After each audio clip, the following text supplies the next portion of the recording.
Yeah, just keep ignoring the issue and putting up this act. God, I'm so concerned and worried about everyone else's problems except mine because I'm dealing with a deeper depression and I like to project.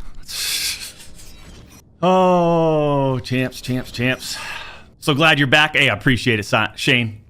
It's good to be back to a certain degree, right? We got to figure out this monetization thing. So September 25th is basically when we can reapply for partnership on YouTube, you know? For almost 4 years, champs, the public demanded to hear from the doc regarding the Twitch suspension. I guess since you all missed the point with my personal statement, maybe it's time to tell my side of the story. Huh, champs? You see, there was a lawsuit pending, and as part of that arbitration, all parties were not allowed to speak publicly about the case. I respected those rules. My lawsuit against Twitch was eventually resolved, as you all know. But even then, as part of the settlement, all parties were still prohibited from speaking publicly about the case or the settlement. However, if one side violated that confidentiality, then the other side could respond. And again, champs, I respected all the confidential obligations. But apparently Twitch's own disgruntled employees didn't feel the need to abide by those same obligations. Cody Connors, ex-Twitch employee, wasn't even involved, leaks Twitch's reported reason. Years later, Cody, why do this? What was the point? This was settled professionally. And you, knowing how black and white the internet is, you decided, you fucking rat, to leak the reported reason Twitch banned me in 2020. I mean, for what? Cody, why? Did you not know the repercussions from spewing lies about the two-time? Did you not know the repercussions of accusing me, Cody Connors? You see, you don't know shit, and it was obvious from your tweet. You didn't have any firsthand knowledge of my dispute with Twitch. You said that I got banned from Twitch because I was sexting a minor through Whisper's messages? Do you even know what the legal definition of sexting is? I do. And yeah, I used Twitch's Whispers, but trust me, I wasn't sexting anyone. You also said the word minor, Cody. I even made sure that word was emphasized in my statement, edited, etc., just to make sure these so-called journalists would pick up on it. And boy, oh boy, did they ever, champs. When you and all these so-called journalists, Cody, fired off your tweets, did any of you consider that the Twitch user may have been over the legal age of consent at the time of the messages? You didn't. Neither did any of these journalists, and neither did Twitch at the time of the ban. You also tried to tell the world that I was trying to meet up with this user at TwitchCon, but you're wrong. Let's set the record straight. I never intended to meet this user ever.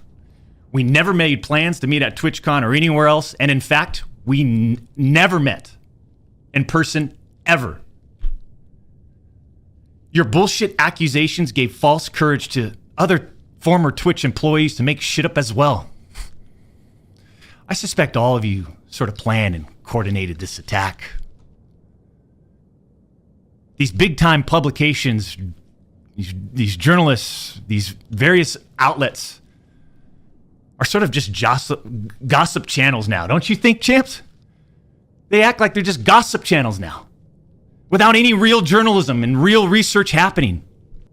They report on all this based on leaks from two former Twitch employees, one of whom was supposedly on the trust and safety team. If these anonymous sources worked on the trust and safety team at the time of my Twitch suspension in 2020, then you would hope they would tell the truth. But apparently that's just too much to ask. If these former trust and safety team members, and by the way, I know exactly who they are, actually had firsthand knowledge, then what they conveniently left out is, 1, Twitch's trust and safety team, the same employees that decided to ban me, internally admitted that the whisper messages were not sexting. And 2, Twitch's trust and safety team, the same employees that decided to ban me, internally acknowledged that the whispers did not constitute child sexual abuse material CSAM. I'll say it again. Neither I nor the Twitch user exchanged any sexual graphic messages or images. Cody Connors and these other anonymous sources are trying to paint a picture that I was exchanging sexually explicit messages and photos with this Twitch user. That never happened. I even used the word inappropriate, purposely. And look at how it was defined by everyone, champs. Huh? Including these defaming articles. I'm sorry, but mutual bantering with inappropriate jokes taken out of context should have never led to me getting banned from Twitch in the first place. I mean, how would each of you look if all of your private DMs, your text messages, your chats were looked at, dissected, and taken out of context by someone who's deliberately trying to find something inappropriate in those words? And this is not a situation where a victim publicly accuses someone of wrongdoing. That never happened here. We're talking about allegations that Twitch made against me as a half-baked reason for justifying their actions of suspending and shutting down my channel. Allegations that Twitch made without even a legal analysis of whether the whisper messages were legal. You see, I engage with my community. I engage with other streamers. And through Twitch Whispers, I communicate with Twitch users. Conversations that consisted of a variety of playing games and gaming politics, content creation, random stuff. This was the extent of my whispers with this Twitch user. On June 21st, 2020, my ex-Twitch partner manager learns that I exchanged whispers with the Twitch user. And I say ex-partner manager because for years, this guy didn't do anything for me, my community, or my channel. For years. I'm talking no front page love. You're talking about the face of the platform, right? Literally. The face of the platform. And I know Champions Club remembers this. We got zero front page love on the website. He was never on my channel. He didn't follow me on Twitter. He wouldn't even inform us about Twitch rival tournaments. We're talking about the 2-time Twitch rival tournament. Oh, I'm sorry. Would you want to play in it? We got zero support from this guy. And it was just so obvious that he carried a grudge against the 2-time. So after we signed with Twitch in 2019, we asked for a new partner manager. And just a few months later, that ex-Twitch partner manager is directly involved with getting me banned. Coincidence? The Twitch user tells the ex-Twitch partner manager that they do not want to report anything to Twitch. I'll repeat that sentence one more time just in case anybody missed that one. The Twitch user tells this ex-Twitch partner manager that they do not want to report anything to Twitch. But this ex-Twitch partner manager encourages the user and even directs them to file a report directly with Twitch, even though the user told him clearly that we never physically met anywhere and that no photographs were exchanged. On June 24th, 2020, Twitch's special operations team receives and reviews the user's report. They find no issues and determine that it did not warrant any further escalation to Twitch's law enforcement response team. That would have been the end. That should have been the end.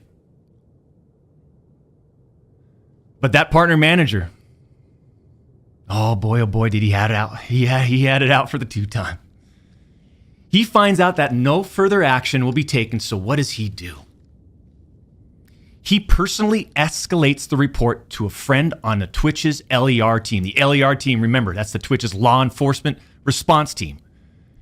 He escalates the report to a friend on Twitch's LER team. So a day later, on June 25th, the LER analyst pulls the entirety of the whisper messages and begins discussing them with his director of the LER team. Mind you, this director is on vacation at that time and does not have access to their computer or work files. Let me just remind you, I went through a multi-year, a big-time arbitration, okay? And, you discover a lot of stuff. Mind you, this director is on vacation at that time. The LER analyst cherry picks and sends a few targeted excerpts out of context from the whisper messages to this director. Now, if you do this, you can make anyone's messages look inappropriate, even when they aren't. Within less than 1 hour, this LER analyst and his director have made the decision to suspend me from Twitch. Twitch submits a report to NCMEC. You guys all read those little articles, huh? The NCMEC. Twitch submits that report. The National Center for Missing and Exploited Children. Guess what? As far as I know, and over 4 years have passed, they didn't do anything with the report. As far as I know, they didn't escalate Twitch's report to law enforcement. Mind you, the same people that made this decision admit internally that the messages did not constitute sexting. The same people that made this decision at Twitch admit internally that the messages did not warrant any child sexual abuse material charge. Twitch makes this decision to terminate my contract and ban me while admitted they did not perform any legal analysis of whether the messages exchanged were illegal in any way. Twitch makes this decision to terminate my contract and ban me while admitting that they never investigated the age of consent in the jurisdiction where the user's messages were sent and received. Twitch makes this decision to terminate my contract and ban me without ever interviewing me, the user, or any other third party, including the partner manager. It's fucking unbelievable! I'm not going to get into every detail regarding my legal case, but these former Twitch employees that claim to have firsthand knowledge, they just don't have a clue. They didn't report any facts. The judge in the case determined that the whispers were not illegal. So then why did Twitch use these messages against me?